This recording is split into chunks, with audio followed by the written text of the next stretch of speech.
الحمد لله رب العالمين والصلاة والسلام على قائد الغر المحجلين نبينا محمد وعلى آله وصحبه أجمعين، وبعد، فأعوذ بالله السميع العليم من الشيطان الرجيم. بسم الله الرحمن الرحيم. يا أيها الذين آمنوا كتب عليكم الصيام كما كتب على الذين من قبلكم لعلكم تتقون. محترم بھائیوں اور دینی بہنوں، السلام علیکم ورحمۃ اللہ وبرکاتہ۔ سب سے پہلے ہم اپنا نیک جذبہ آپ تک پہنچانا چاہیں گے کہ ہمیں آپ سب سے اللہ کے لیے محبت ہے، اور اس محبت کے طفیل اللہ رب العالمین سے ہم دعا کرتے ہیں کہ الہ العالمین تو ہم سب کے مسائل حل فرما، ہماری آل و اولاد کی حفاظت فرما، جو لوگ پریشان حال ہیں ان کی پریشانی کو دور فرما دے، اور ہم سب کو کل قیامت کے دن اپنے عرش کا سایہ نصیب فرما، جس دن تیرے سایہ کے علاوہ کوئی اور سایہ نہ ہوگا۔ آمین یا رب العالمین۔ محترم بھائیوں اور بہنوں، رحمت، مغفرت اور جہنم سے آزادی، ہمدردی اور غمخواری کا تحفہ لیے ہوئے رمضان کا مہینہ ہر سال آتا ہے، جس کے لیے عرش سے فرش تک اہتمام ہوتا ہے، جس مہینہ کہ آتے ہی جنت کے دروازے کھول دیے جاتے ہیں، جہنم کے دروازے بند کر دیے جاتے ہیں، سرکش شیاطین قید کر دیے جاتے ہیں، اور نیکیوں کے اجر و ثواب میں اضافہ کر دیا جاتا ہے، دعائیں قبول ہوتی ہیں، اور اس کی ہر رات یہ اعلان ہوتا ہے کہ یا باغی الخیر اقبل و یا باغی الشر اقصر، اے بھلائیوں کے چاہنے والے آگے بڑھو، اور اے برائیوں کے رسیا اب تو بس کرو۔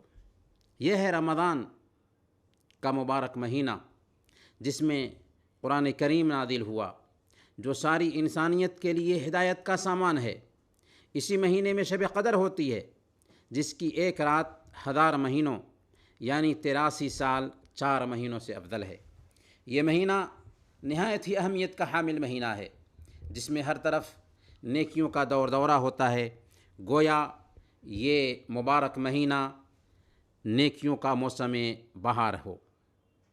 جو شخص اس مہینے کے خیر سے محروم رہا، وہ حقیقت میں محروم انسان ہے، بلکہ جبریل امین نے ایسے انسان پر لعنت بھیجی ہے، بد دعا فرمائی ہے، جو رمضان کا مبارک مہینہ پاتا ہے اور اپنی مغفرت نہیں کرا پاتا۔ چنانچہ طبرانی کی روایت ہے، اور اس حدیث کو علامہ البانی نے صحیح الجامع میں صحیح کہا ہے۔ حضرت جابر بن سمرہ رضی اللہ تعالی عنہ بیان کرتے ہیں کہ اللہ کے رسول صلی اللہ علیہ وسلم ایک دن ممبر پر چڑھے اور کہا آمین آمین آمین۔ صحابہ کرام چونکہ نیکیوں کے رسیا تھے اور خلاف معمول کوئی چیز دیکھتے تھے تو پوچھ دیتے تھے، چنانچہ صحابہ کرام نے اللہ کے نبی صلی اللہ علیہ وسلم کے آمین آمین آمین کہنے کی وجہ پوچھی، تو آپ نے فرمایا کہ جبریل امین آئے تھے اور انہوں نے کہا کہ جس نے اپنے ماں باپ کو یا ان میں سے کسی ایک کو بڑھاپے میں پایا اور مر گیا، جہنم میں داخل ہوا، تو اللہ تعالیٰ اسے اپنی رحمت سے دور کرے۔ کہیے آمین۔ میں نے آمین کہا۔ پھر فرمایا کہ اے محمد صلی اللہ علیہ وسلم، جس نے رمضان کے مہینے کو پایا اور مر گیا اور اس کی مغفرت نہ ہو سکی، وہ جہنم میں گیا، تو اللہ اس کو اپنی رحمت سے دور کرے۔ کہیے آمین۔ چنانچہ میں نے آمین کہا۔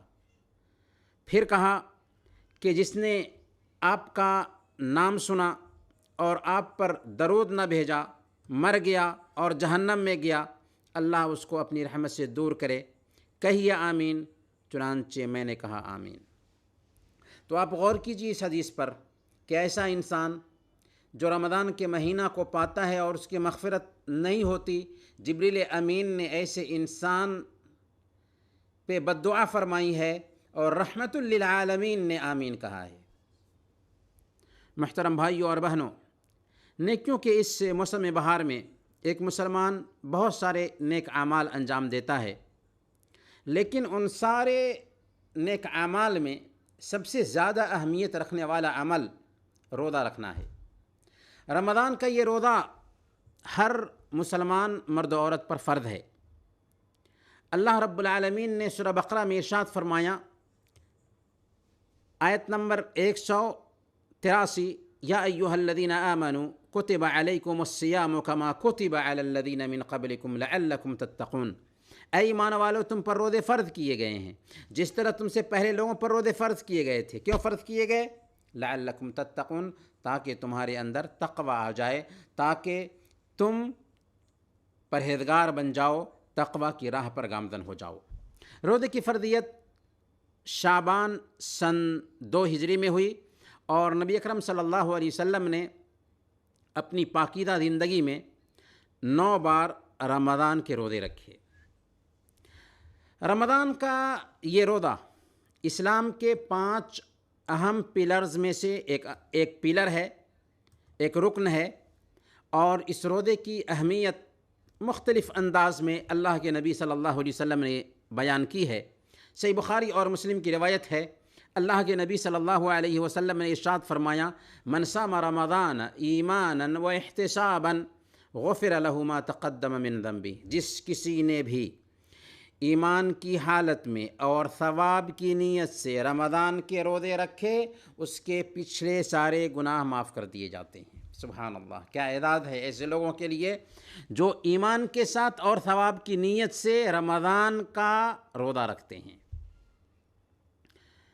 روزے کا ثواب بھی انگنت ہے، بے شمار ہے، اس کا اجر صرف اللہ رب العالمین کو ہی معلوم ہے۔ صحیح مسلم کی روایت ہے، اللہ کے نبی صلی اللہ علیہ وسلم نے ارشاد فرمایا کہ آدم کی اولاد کا ہر نیک عمل کئی گنا تک بڑھا کر دیا جاتا ہے۔ ایک نیکی 10 نیکیوں کے برابر، یہاں تک کہ 700 گنا تک بڑھا کر دی جاتی ہے۔ ایک نیکی کریں 10 سے لے کر کے 700 گنا تک بڑھا کر کے اللہ رب العالمین دیتا ہے۔ اللہ فرماتا ہے الا الصوم فإنه لي وأنا أجزي به يدع شہوته وطعامه من اجلی، سوائے روزہ کے کہ یہ روزہ میرے لیے ہے اور میں ہی اسے بدلا دوں گا، کیونکہ وہ میری وجہ سے اپنی شہوت اور اپنے کھانے کو چھوڑتا ہے۔ اس سے اندازہ لگائیں کہ رمضان کے روزے کی کتنی اہمیت ہے کہ اللہ رب العالمین ہر عمل کا، ایک عمل ہے تو 10 سے لے کر 700 گنا تک ثواب دیتا ہے، لیکن روزہ کے بارے میں کہا کہ نہیں، یہ روزہ میرے لیے رکھا گیا ہے، اس لیے میں جتنا چاہوں گا اجر و ثواب دوں گا، کیونکہ روزے کا اجر و ثواب زیادہ ہے اور اس کی مقدار کا علم اللہ رب العالمین کو ہی پتہ ہے۔ اس لیے روزہ دار جب قیامت کے دن اللہ سے ملے گا اور اسے روزے کا ثواب دیا جائے گا تو بہت زیادہ اس کو خوشی ہوگی۔ اس لیے بخاری اور مسلم کی روایت ہے، اللہ کے نبی صلی اللہ علیہ وسلم نے ارشاد فرمایا کہ روزے دار کے لیے 2 خوشیاں ہیں، ایک افطار کے وقت اور دوسری اللہ رب العالمین سے ملاقات کے وقت۔ اسی لیے روزے دار کے لیے اللہ رب العالمین نے ایک دروازہ خاص کیا ہے، اس دروازے کا نام باب الریان ہے۔ جنت میں ایک دروازہ خاص کیا، اس دروازہ سے روزے دار ہی داخل ہوں گے۔ جب روزے دار داخل ہو جائیں گے تو وہ دروازہ بند کر دیا جائے گا۔ اس سے ہم روزے کی اہمیت کو سمجھ سکتے ہیں، اور یہ روزہ ہے جو کل قیامت کے دن ہمارے حق میں سفارش بھی کرنے والا ہے، اور اس کی سفارش بھی قبول کی جائے گی۔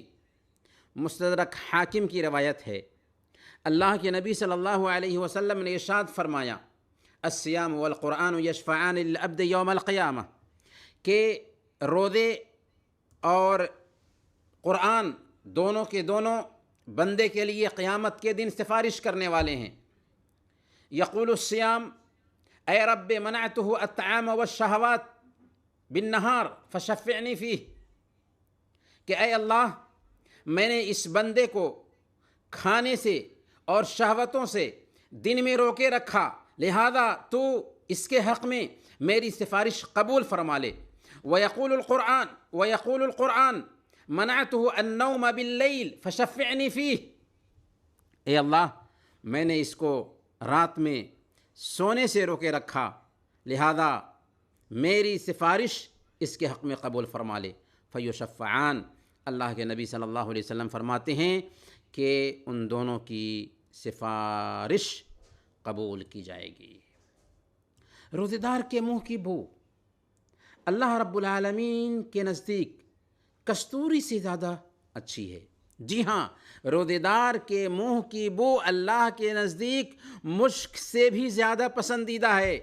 صحیح بخاری اور صحیح مسلم کی روایت ہے، اللہ کے نبی صلی اللہ علیہ وسلم نے ارشاد فرمایا، والذی نفس محمد بیدہ لخلوف فم الصائم اطیب عند اللہ من ریح المسک۔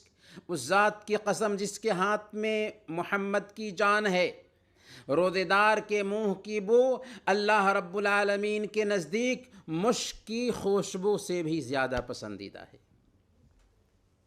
محترم بھائیوں اور بہنوں، رمضان المبارک کی خصوصیات اور روزے کی اتنی فضیلت کے باوجود اگر کوئی آدمی روزہ کا اہتمام نہیں کرتا ہے تو وہ بہت بڑے گناہ کا ارتکاب کر رہا ہے۔ رمضان کے روزے نہ رکھنا کتنا بڑا گناہ ہے، اس کی سزا کیا ہے، اس سلسلے میں سنن ابن ماجہ اور ابن حبان کی یہ حدیث سنیے۔ حضرت ابو امامہ رضی اللہ تعالی عنہ بیان کرتے ہیں کہ میں نے اللہ کے نبی صلی اللہ علیہ وسلم کو فرماتے ہوئے سنا، میں سویا ہوا تھا کہ خواب میں میرے پاس دو فرشتے آئے جنہوں نے میرے بازوؤں کو پکڑ کر مجھے اٹھایا اور ایک دشوار گزار چڑھائی والے پہاڑ تک لے جا کر کے مجھے اس پر چڑھنے کے لیے کہا۔ میں نے کہا کہ میں اس پر چڑھ نہیں سکتا۔ انہوں نے کہا کہ آپ کوشش کریں، ہم آپ کی مدد کریں گے۔ چنانچہ میں نے چڑھنا شروع کیا، یہاں تک کہ پہاڑ کی چوٹی تک پہنچ گیا۔ وہاں میں نے چیخنے اور چلانے کی آوازیں سنی۔ میں نے پوچھا کہ یہ چیخو پکار کیسی ہے؟ انہوں نے جواب دیا کہ یہ جہنمیوں کی چیخو پکار ہے۔